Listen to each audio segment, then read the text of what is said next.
Salut, tu as sûrement déjà entendu parler d'un malaise vagal. Qu'est-ce que c'est au juste?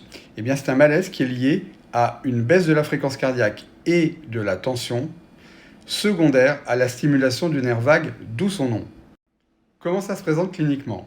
Eh bien, en général, les gens sentent arriver le malaise vagal avant éventuellement de perdre connaissance, mais la perte de connaissance n'est pas obligatoire. Et en règle générale, ils sont couverts de sueur, ils sont très pâles et ils sont nauséeux.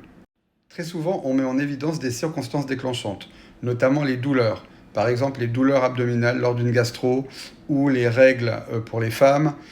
Ça peut être aussi la vue du sang, le stress, la prise d'alcool, surtout si c'est à jeun.